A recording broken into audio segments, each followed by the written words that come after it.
In this lesson, I'm going to show you how to use the tools that we just talked about to remove something from the background.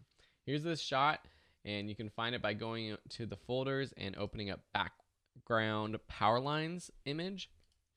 I'm going to get rid of these power lines that are in the background, which are a little bit distracting from this image. I'm just going to zoom in just a little bit. And then I'm going to grab my clone stamp tool. This is a good image for using the clone stamp because this background is out of focus. It's kind of blurry. And so duplicating this part of the trees, out of the blurry background of the trees, will look good for covering up these power lines. So I'm just going to option click up here, something like this, and just start painting on right here.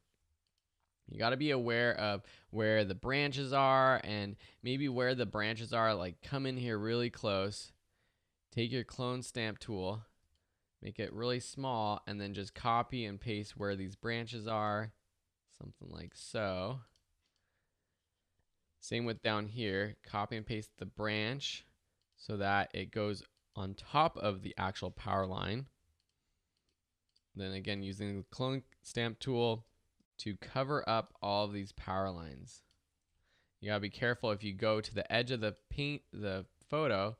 Say I choose this right here, and then I start painting it on right here. Whoops, there's the edge of that photo. So you got to be aware of that when you're using this tool. So I'm just going to go over and keep painting on.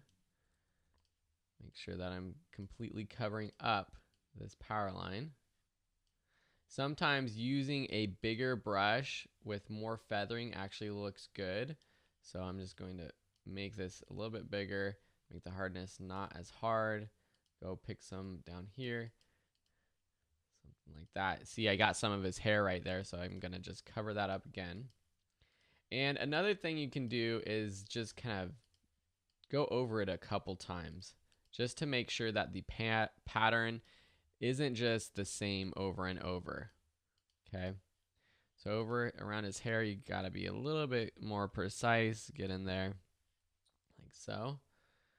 And then also being aware of where there's other parts of the image. So here's this light coming in. So I got to be aware to, leave some of that light, but not just duplicate it. If I zoom out here, I don't want it to look like a pattern that I'm creating.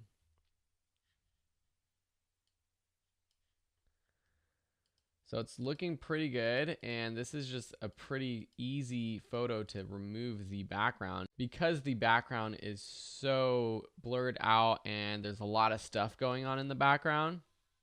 If this was a cleaner background without the bokeh of the out of focus trees, it might be a little bit more difficult. But if we go to the original by going to our history tab and going to open, and going to our last clone stamp, awesome. You see this, and this photo I would say is a lot better. You wish those power lines weren't there in the beginning, but sometimes you're dealing with taking a photo in a location where there's just something in the background that you can't get rid of while you're taking the photo, but here in Photoshop you can do it. So that's how you remove something from the background with the clone stamp tool.